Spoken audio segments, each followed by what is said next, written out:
বানিয়াচংয়ে যে আমার 12 বছরের ছোট্ট শিশু হাসানকে গণহত্যা করা হয়েছে ব্রাশফায়ারের মাধ্যমে, এটাকে বৈধতা দেওয়ার চেষ্টা করেছেন। আমরা এখান থেকে তার নিন্দা জানাচ্ছি যে আমাকে যদি আপনার ফাঁসি দিয়ে ফেলেন আমি আই ডোন্ট কেয়ার, বাট আমার একজন সহযোদ্ধা ভাইকে আপনি এভাবে অন্যায় করবেন, এটা অন্তত আমি বরদাস্ত করতে পারি না। হবিগঞ্জের প্রতিটি থানাতে যেন মামলা বাণিজ্য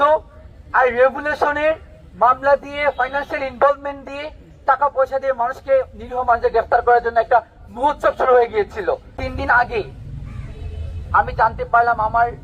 জুলাই গণঅভ্যুত্থানে আমার এক সহযোদ্ধা এনামুল হাসান নয়ন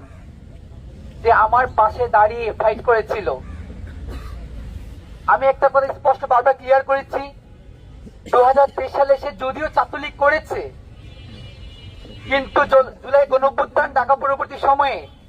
একদম 16 জুলাই থেকে শুরু করে একদম 5 আগস্ট পর্যন্ত এবং পরবর্তী কর্মসূচি পর্যন্ত সে আমাদের পাশে দাঁড়িয়েছিল এবং সামনে থেকে দাঁড়িয়ে আমাদের সাথে নেতৃত্ব দিয়েছে। ওই জায়গা থেকে আমাদের সিনিয়র ভাইয়েরা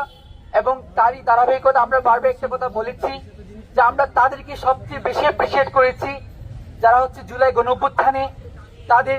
যে ফেসিবাদী আইডিওলজি ছিল, এই আওয়ামী লীগের আদর্শকে ছেড়ে আমাদের সাথে এক কাঁধে দাঁড়িয়েছিল। ওই জায়গা থেকে আমি একটা কথা বারবার স্পষ্ট বলেছি, জুলাই গণঅভ্যুত্থানে আমাদের যে সকল ভাইরা তাদের পূর্বের আদর্শকে ভুলে গিয়ে আমাদের পাশে দাঁড়িয়েছিল, তাদের সাথে অন্তত কোনো অন্যায় আমরা বরদাস্ত করব না। ওই জায়গা থেকে আমি ওইখানে গিয়েছিলাম, যখন আমি জানতে পারলাম যথেষ্ট পরিমাণ ডকুমেন্টস প্রমাণাদি পেশ করার পরও আমার সহযোদ্ধা নয়নকে গ্রেফতার করে চালান দেওয়ার টালভানা করা হচ্ছে, ওই জায়গা থেকে আমি বারবার ওনাদেরকে রিকোয়েস্ট করেছি, আলাপ করেছি যে আমার একজন সহযোদ্ধাকে আপনারা কেন অন্যভাবে গ্রেফতার করে রাখবেন, কেন তাকে চালান দিবেন। কিন্তু আমি বারবারই হতাশ হয়েছি এবং আমি আমার জায়গা থেকে আপনারা দেশবাসী যেটা দেখেছেন এটা শুধুমাত্র ছোট্ট একটি কুট আনকুট করে দেওয়া হয়েছে, কিন্তু এটার পিছনের গল্প আপনারা জানেন না। আমার হবিগঞ্জের ব্যাপারে যদি আমি বলি,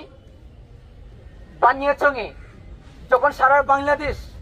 5ই আগস্ট সারা বাংলাদেশ তখন বিজয় মিছিল উন্মত্ত, কিন্তু ঠিক একই সময়ে আমার হবিগঞ্জের বানিয়াচংয়ের উপজেলায় একদিনে এক নাগাড়ে 9 জনকে গণহত্যা করা হয়েছিল। কিন্তু আমি স্পষ্ট লক্ষ্য করেছি একটি অদৃশ্য শক্তির আস্ফালনে আমাকে গ্রেফতার পরবর্তী সময় আমার ভাইয়েরা যেটা আমাকে জানিয়েছেন এবং পরবর্তী সময়ে আমি সবাইকে আমি দোষী সাব্যস্ত করব না, কিছু ভাইয়েরা আমাদের বিরুদ্ধে দাঁড়িয়েছিলেন। তারা আমি দেখেছি যে আমাদেরকে এই সন্তোষের বিষয়টাকে সামনে এনে সন্তোষের প্রতি মায়া কান্না করে আমাদের যে এত এত ভাইকে গণহত্যা করা হয়েছে, বানিয়াচংয়ে যে আমার 12 বছরের ছোট্ট শিশু হাসানকে গণহত্যা করা হয়েছে ব্রাশফায়ারের মাধ্যমে, এটাকে বৈধতা দেওয়ার চেষ্টা করেছেন। আমরা এখান থেকে তার নিন্দা জানাচ্ছি। এবং দেখেন আমি বারবার যখন রিকোয়েস্ট করেছি তারা তাকে ছাড়তে একদম না করেছেন যে ছাড়া যাবে না, এবং তার পূর্ববর্তী সময় হবিগঞ্জে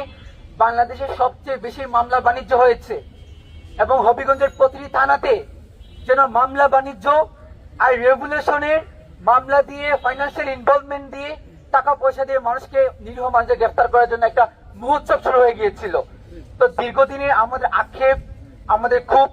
ওই জায়গা থেকে আমি যখন ওইখানে কথা বলেছি বারবার আমরা রিকোয়েস্ট করেছি, কিন্তু উনি 4টে জন অস্বীকৃতি জানিয়েছেন। ওই জায়গা থেকে একজন আমার জুলাইয়ের সহযোদ্ধা ভাইকে বাঁচানোর জন্য